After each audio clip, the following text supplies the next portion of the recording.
নমস্কার, আসসালামু আলাইকুম। আমি ইন্ডিয়া থেকে বলছি। অনেক দিন ধরে ভাবছি যে বাংলাদেশের ওপর একটা প্রতিবেদন প্রকাশ করব, এবং সেই ভাবনা চিন্তা থেকেই আজকের আমার এই উপস্থাপনা। মূলত বাংলাদেশের উপর আমার খুব যে গভীরতা এবং তার যে ইতিহাস, তার যে ঐতিহ্য, সেই মুক্তিযুদ্ধের ইতিহাস, সেগুলি আমরা সব পড়েছি এবং ছোটোবেলা থেকেই সেগুলি সম্পর্কে আমাদের মোটামুটি জ্ঞান আছে। তো সেই ভাবনা চিন্তা থেকে অ্যাকচুয়ালি আমি সেই প্রতিবেদনটা প্রকাশ করতে যাচ্ছি, এবং সেটা সম্পূর্ণভাবে আমার ব্যক্তিগত মতামত, সেটাকে কেউ অন্যভাবে নেবেন না। বাংলাদেশে যে বর্তমান ঘটনা প্রবাহ, যে 5 তারিখের যে তথাকথিত জনজাগরণ বা জন অভ্যুত্থান বা গণ অভ্যুত্থান, যাই বলেন, বিপ্লব যাই বলেন, সেই দীর্ঘ একটা 16.5 বছরের যে শাসন ব্যবস্থা, সেটার পতন ঘটিয়েছে গত 5ই অগাস্ট। এবং তৎপরবর্তী সময়ে 8ই অগাস্ট অন্তর্বর্তী সরকার প্রতিষ্ঠিত হয়েছে নোবেল লরিয়েট মোহাম্মদ ইউনূসের নেতৃত্বে। এবং সেই 8ই অগাস্ট থেকে আজকে 1 সেপ্টেম্বর, প্রায় 23 দিন হতে চলল সেই নবগঠিত অন্তর্বর্তী সরকারের কার্যকাল। কিন্তু এ সম্পর্কে আমি যে বর্তমান যে বাংলাদেশের সংবাদপত্র, বিভিন্ন টিভি চ্যানেল, সাংবাদিকদের প্রতিবেদন, এগুলি মোটামুটি প্রায় সবই শুনছি, দেখছি, এবং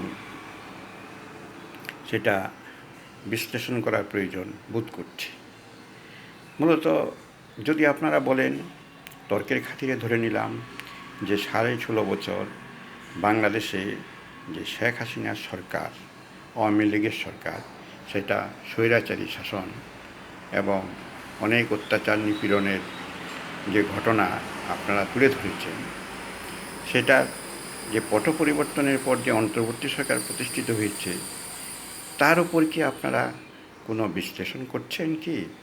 অন্তর্বর্তী সরকার প্রতিষ্ঠিত হয়েছে বটে, কিন্তু একটা কথা মাথায় রাখতে হবে, এটা কিন্তু জনগণের ম্যান্ডেট নেই সেই সরকারের উপর।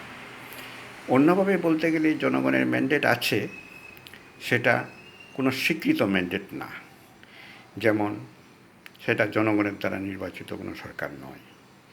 এবং অনেকে বলছেন যে জনজাগরণ, ছাত্র জনতার অভ্যুত্থানে যেহেতু হয়েছে, সুতরাং সেখানে ম্যান্ডেট আছে। কিন্তু আমার মতে সেই ম্যান্ডেট কোনো স্বীকৃত ম্যান্ডেট নয়। কেননা যেহেতু নির্বাচিত হয়নি, নির্বাচনের মাধ্যমে সরকার আসেনি, গণতান্ত্রিক পদ্ধতিতে সরকার আসেনি। কিন্তু প্রশ্ন হচ্ছে যে সরকার প্রতিষ্ঠিত হয়েছে, এবং প্রতিষ্ঠিত হওয়ার পর যে তার বিভিন্ন কার্যকলাপ, তার মধ্যে অন্যতম প্রধান হচ্ছে যে বিভিন্ন সংস্কার তারা করতে যাচ্ছেন এবং করেছেন অনেক ক্ষেত্রে সংস্কার। কিন্তু সেই সংস্কারের বৈধতা কী আছে? বাংলাদেশের সংবিধান বিশেষজ্ঞ যারা, আমি তাদের একটু দৃষ্টি আকর্ষণ করছি সেটার ওপর বিশ্লেষণ করার জন্য। সংবিধানে যা আছে এবং পরবর্তীকালে শেখ হাসিনা সরকারে কতটা তার পরিবর্তন করেছে বা সংশোধন করেছে, সেটার ব্যাপারে আমি ততটা ওয়াকিবল না। কিন্তু যে সংবিধান আছে, সেই সংবিধানের যে মধ্য থেকেই সব কাজকর্ম করতে হবে। সুতরাং সংবিধানে আছে যেখানে গণতান্ত্রিক সরকার প্রতিষ্ঠিত হবে এবং যা করবে আইনসভার মাধ্যমে সেটা করতে হবে। যে সংস্কার, যে পরিবর্তন বা সংশোধন কোনো কিছু, সেটা করতে হবে আইনসভার মাধ্যমে, মানে বাংলাদেশের সংসদের মাধ্যমে। যেহেতু বর্তমানে কোনো সংসদ নেই, কোনো সরকার নেই, নির্বাচিত কোনো সরকার নেই, সরকার আছে তত্ত্বাবধায়ক সরকার, মনোনীত সরকার। কিন্তু মনোনীত সংস্কারের যে সংস্কারগুলি, সেটা পরবর্তীকালে কতটা বৈধতা পাবে, এটা নিয়ে একটু ভাবনা চিন্তা করা দরকার। মূলত তত্ত্বাবধায়ক সরকারের প্রধান কাজ হওয়া উচিত ছিল যে সংস্কার না করে আইন শৃঙ্খলা, মানে সংবিধান বা পুলিশ ম্যানুয়াল বা বাংলাদেশ পেনাল কোডে যাই কিছু আছে সেটা ফলো করে বাংলাদেশের আইন শৃঙ্খলার দ্রুত উন্নতি সাধন করা। কিন্তু সেই দিকে তারা ততটা নজর না দিয়ে দেখা যাচ্ছে তারা বিভিন্ন সংস্কার কার্য শুরু করেছে। সেই সংস্কারের বৈধতা এবং ভবিষ্যৎ কতটা আছে, I have a lot of doubt. এই ব্যাপারে আপনারা হয়তো আরও ভালো করে বলতে পারেন, বাংলাদেশের যারা সাংবাদিক, সংবাদ মাধ্যম এবং যেসব বুদ্ধিজীবীরা বাংলাদেশে আছেন। তো মূলত আমরা দেখতে পাচ্ছি 5ই আগস্ট শেখ হাসিনা সরকারের পতন হলো, তার পরবর্তীকালে এবং 5ই আগস্ট থেকে যে ধারাবাহিকভাবে বাংলাদেশে আইন শৃঙ্খলা পরিস্থিতির যে শোচনীয় যে অবনতি হয়েছিল সেটা কিন্তু বিশ্ববাসীর দৃষ্টি আকর্ষণ করেছে। এবং এসব ঘটনাবলী, আইন শৃঙ্খলা যে অবনতি, সেটা কিন্তু আফগানিস্তানে যে ঘটনাগুলি ঘটেছে তাকেও হার মানাচ্ছে। আচ্ছা, একটা কথা বলুন তো দেখি, বাংলাদেশের জাতির পিতা হচ্ছে বঙ্গবন্ধু শেখ মুজিবুর রহমান। সেটা তো নিশ্চয়ই বাংলাদেশের সংবিধানে আছে এবং সেই সংবিধান অনুযায়ী তো এখনও দেশ চলছে। তাহলে এই যে বঙ্গবন্ধুর যে ভাস্কর্য, যে মূর্তিগুলি যে ভাঙা হলো, এইভাবে এত অপমান করা হলো, জুতোর মালাও তাকে পরিয়ে দেওয়া হয়েছিল, এবং বাংলাদেশের একটা সুশৃঙ্খল আর্মি বাহিনী, সেনাবাহিনী বঙ্গবন্ধুর মূর্তি ভাঙছে, এবং এই একই সঙ্গে অসংখ্য ঘরবাড়ি এবং যে ব্যক্তিগত সম্পত্তি, বাণিজ্যিক প্রতিষ্ঠান, এগুলি নষ্ট করা হয়েছে, ধ্বংস করা হয়েছে। হয়তো ওরা আওয়ামী লীগের হতে পারে বা সংখ্যালঘু হিন্দু সম্প্রদায়েরও হতে পারে। তো এত যে উচ্ছৃঙ্খলতা, সেটা কতটা প্রশমিত করতে পেরেছিল, সেটা কতটা নিয়ন্ত্রণ করতে পেরেছিল তত্ত্বাবধায়ক সরকার, সেটা আমার একটা প্রশ্ন। ডক্টর মোহাম্মদ ইউনূস, আপনি নোবেল পেয়েছেন বটে, কিন্তু রাষ্ট্র পরিচালনা আর নোবেল পাওয়ার মধ্যে বিস্তর ফারাক আছে। রাষ্ট্র পরিচালনা করতে গেলে রাজনৈতিক প্রজ্ঞা লাগে, বুদ্ধি লাগে, কূটনৈতিক জ্ঞান লাগে এবং সহনশীলতা লাগে। কিন্তু সেক্ষেত্রে আপনার কতটা আছে, এখনও পর্যন্ত যতটা বুঝতে পেরেছি যে আপনি, আপনার মধ্যে সেই বিচক্ষণতা নেই। আবেগের বশত হয়তো সোশ্যাল মিডিয়াতে অনেকে বলছেন আপনি বলার মধ্যে থাকুন, আপনিই থাকুন আমাদের দেশের রাষ্ট্রপতি, ইত্যাদি ইত্যাদি। কিন্তু সেই আবেগ দিয়ে রাষ্ট্র চলে না, রাষ্ট্র পরিচালিত হয় না।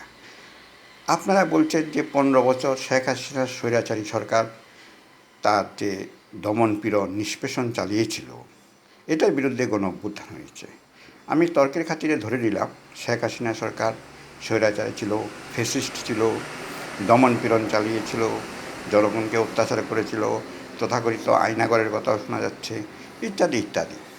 আচ্ছা বলুন তো দেখি, আপনি আসার পর কত লোককে হত্যা করা হয়েছে, কত আওয়ামী লীগের পার্টি অফিস, যে তাদের কর্মী সমর্থকদের বাড়িঘরে আগুন লাগিয়ে দেওয়া, আগুন দিয়ে একদম ধূলিসাৎ করে দেওয়া হয়েছে, সেগুলির কিন্তু হিসাব আপনাকে দিতে হবে।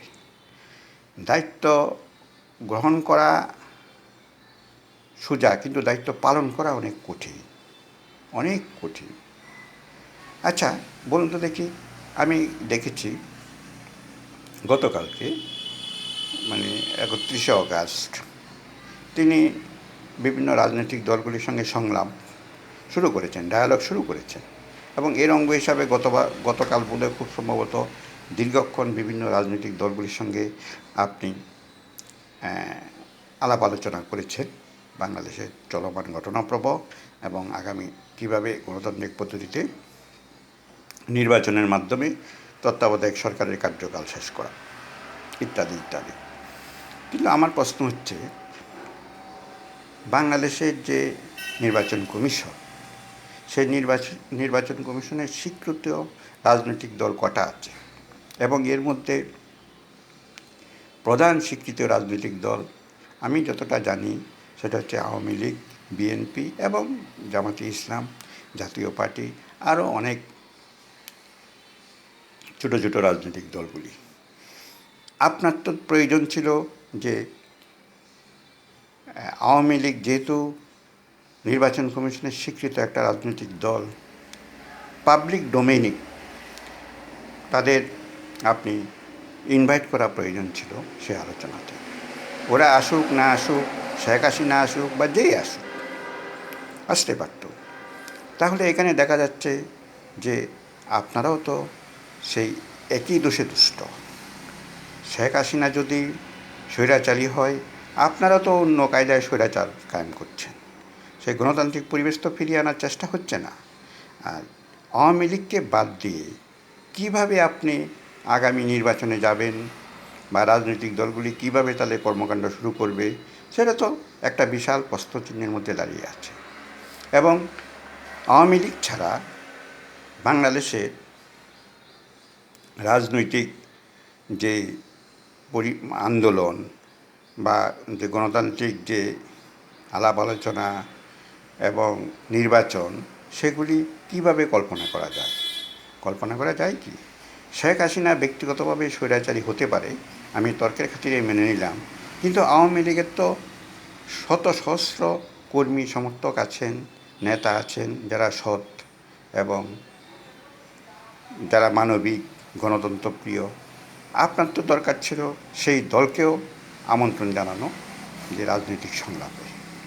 এবার আসুক না আসুক সেটা দলের ব্যাপার, দলীয় শৃঙ্খলার ব্যাপার তাদের, এবং তাদের দল এখন কী পর্যায়ে আছে সেটা আমার কাছেও সেরকম স্পষ্ট কোনো ধারণা নেই। তবে আমি বিভিন্ন যে সংবাদপত্র, যে সোশ্যাল মিডিয়া, সেগুলি দেখে অনুধাবন করছি যে এখনও এই দলটির শিকড় অনেক গভীরে পতিত আছে। আওয়ামী লীগকে শেষ করা যাবে না।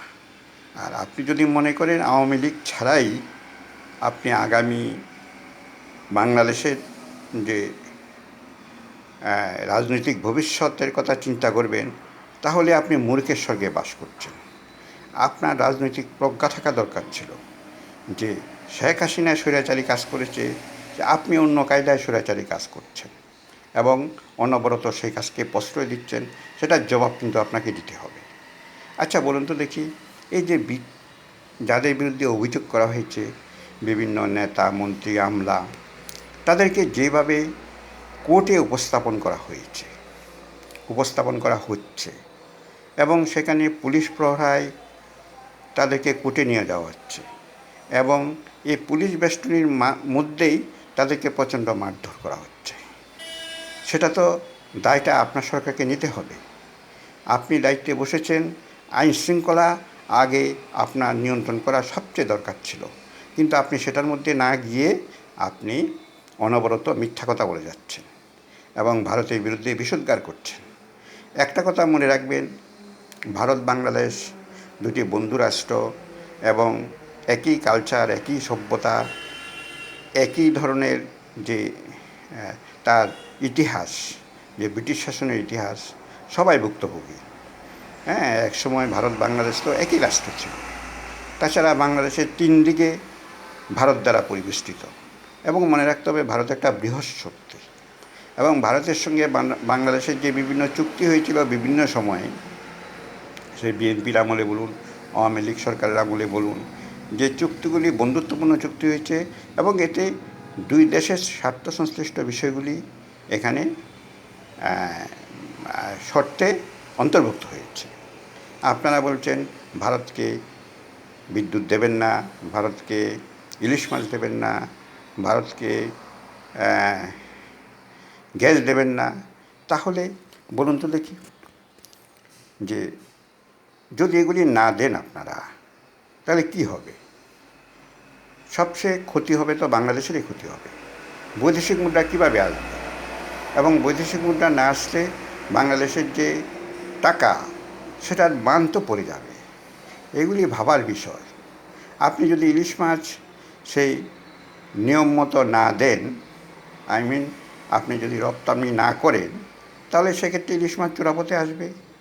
এটা হচ্ছে ইকোনমিক্সের একটা থিওরি, যেখানে যে জিনিসটা বেশি আছে পার্শ্ববর্তী রাষ্ট্রে যদি সেটা কম থাকে, সে পার্শ্ববর্তী রাষ্ট্রে সেটা পাচার হবেই। এবার সেটা আইনি পথে পাচার হতে পারে বা বেআইনি পথে পাচার হতে পারে। আপনি আইনের পথটা যখন রুদ্ধ করে দেবেন, সেগুলি বেআইনি পথে ইন্ডিয়াতে ঢুকবে। এতে সরকারের লস হবে, সরকার কোনো ট্যাক্স পাবে না বা রয়্যালটি পাবে না, কাস্টম পাবে না, পাশাপাশি যারা কালোবাজারি করছে তারা ফুলে ফেঁপে উঠবে। সুতরাং সব কিছুই হচ্ছে পারস্পরিক আদান প্রদান এবং দেওয়া নেওয়ার রাজনীতি। আপনার এখন আগে দরকার হচ্ছে, সবচেয়ে যেটা প্রয়োজন সেটা হচ্ছে আইন শৃঙ্খলা পরিস্থিতির দ্রুত উন্নয়ন ঘটানো এবং একটা সর্বদলীয় একটা কনভেনশন তৈরি করা, একটা রাজনৈতিক বাতাবরণ সৃষ্টি করা, গণতান্ত্রিক পরিবেশ সৃষ্টি করা। আওয়ামী লীগকেও সঙ্গে নিতে হবে এবং আওয়ামী লীগ ছাড়া আপনি পারবেন না। এবং আপনি যে কর্মকাণ্ডগুলি করছেন এখন, যে তথাকথিত ছাত্র সমাজ, সেই ছাত্র সমাজকে আপনি, তাদের দাবি ছিল যে কোটা সংস্কার, যদিও কোটা সংস্কার মেনে নিয়েছিল শেখ হাসিনা সরকার এবং বাংলাদেশ সুপ্রিম কোর্টও সেটা মেনে নিয়েছিল যে 98% হবে মেধার ভিত্তিতে, কিন্তু তারপরেও তাদের এক দফা দাবি ছিল শেখ হাসিনা সরকারের পদত্যাগ, হাসিনার পদত্যাগ এবং সরকারের পতন। সেটা হয়েছে, সেটা ঘটেছে, এটাই বাস্তব। কিন্তু সেই বাস্তবের মাটিতে দাঁড়িয়ে আপনি অবাস্তব সব চিন্তা ভাবনা করছেন এবং এই জন্য আপনাকে আগামী দিনে ভবিষ্যতে আপনাকে জবাবদিহি করতে হবে। আপনি সোশ্যাল মিডিয়া লক্ষ্য করেছেন কি আপনি সোশ্যাল মিডিয়া? সেখানে দেখা যাচ্ছে প্রচুর সংখ্যক এখনও আওয়ামী লীগের নেতাকর্মী সমর্থক আছেন এবং আওয়ামী লীগের শিকড় বাংলাদেশের মাটির অনেক গভীরে পতিত। যেমন আমাদের ভারতের কংগ্রেসকে কোনো দিন শেষ করা যাবে না, সেরকম যার সঙ্গে স্বাধীনতা সংগ্রামের ইতিহাস জড়িত, সেরকম বাংলাদেশেও আওয়ামী লীগকে শেষ করা যাবে না এবং যার সঙ্গে একটা দেশের মুক্তিযুদ্ধ, স্বাধীনতা সংগ্রাম, দেশের ঐতিহ্য, দেশের ইতিহাসের সঙ্গে যার যোগ আছে। সুতরাং বাংলাদেশের মাটির সঙ্গে, বাংলাদেশের জলবায়ুর সঙ্গে আওয়ামী লীগ